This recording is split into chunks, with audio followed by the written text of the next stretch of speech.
বায়তুল মোকাররমে ওই যে প্যালেস্টাইনের নিহতদের শহীদদের স্মরণে একটা জানাজা হচ্ছিল, সেখানে তিনি গিয়েছিলেন। মানুষ চিনতে পেরে ধাওয়া দিয়েছে, জুতো পেটা করেছে। খবরের কাগজে 5 কলাম 6 কলাম বিশাল ছবি প্রথম পাতায়, গোলাম আজমকে মানুষ জুতো পেটা করছে। তারপর আবার তিনি আত্মগোপনে চলে যান। বঙ্গবন্ধু সরকার যখন 1972 সালে বাংলাদেশের সংবিধান প্রণয়নের উদ্যোগ নিলেন, সেখানে ধর্মের নামে রাজনীতি নিষিদ্ধ করা হয়েছে। এবং নিষিদ্ধ করার যে বঙ্গবন্ধু যে ভাষণটা যেটা দিয়েছিলেন, তার আগে এটা কয়েকবার তিনি এটা বলেছেন। 1971 সালের আগেও পাকিস্তানে 24 বছর পাকিস্তানিরা কিন্তু ধর্মের নামেই যাবতীয় নিপীড়ন, সন্ত্রাস, এমনকি বৈষম্য সব কিছুকে জায়েজ করেছে ধর্মের নামে। আমরা যে কোনো আন্দোলন করেছে, ভাষা আন্দোলন থেকে শুরু করে 69 গণ অভ্যুত্থানের সমস্ত আন্দোলন তারা ধর্মের নামে, যে ইসলামের বিরুদ্ধে, পাকিস্তান অখণ্ডতার বিরুদ্ধে বলে দমন করেছে। তো ধর্মের নামে যাতে এই ধরনের হত্যা সন্ত্রাসের পুনরাবৃত্তি না হয়, এবং একই সঙ্গে বঙ্গবন্ধু বলেছিলেন ধর্মের পবিত্রতা রক্ষার জন্য ধর্মকে রাজনীতি এবং রাষ্ট্র থেকে পৃথক থাকতে হবে।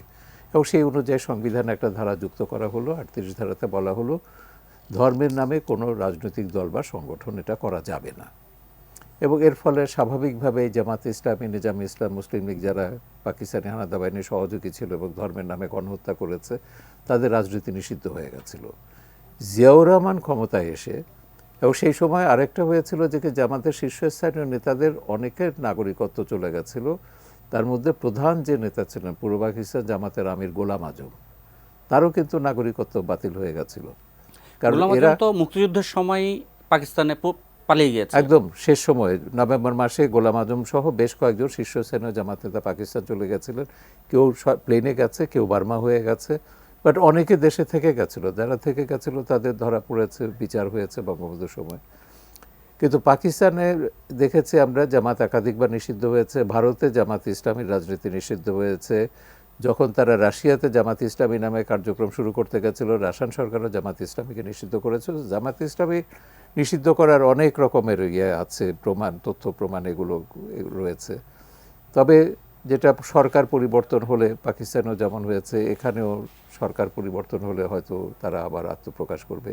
কিন্তু এখন যেটা নিষিদ্ধ করার, এই দাবিটা কিন্তু দীর্ঘকালের দাবি আমাদের।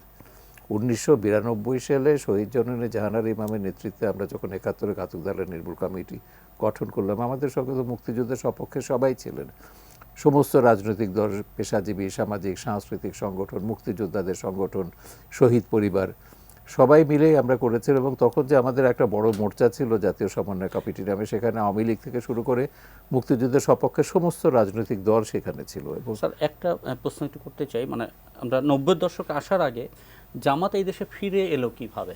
তারা তো 71 সালে পরাজিত, পাকিস্তানে পালিয়ে গেল বা লুকিয়ে পড়লো বা বিচারের সম্মুখীন হলো। এটা তো বঙ্গবন্ধুর জীবিত থাকা পর্যন্ত বিচারটা হয়েছিল। বঙ্গবন্ধুর হত্যাকাণ্ডের পর প্রথমে জিয়াউর রহমান যেটা করলেন সেটা হচ্ছে দালাল আইন বাতিল করে দিলেন।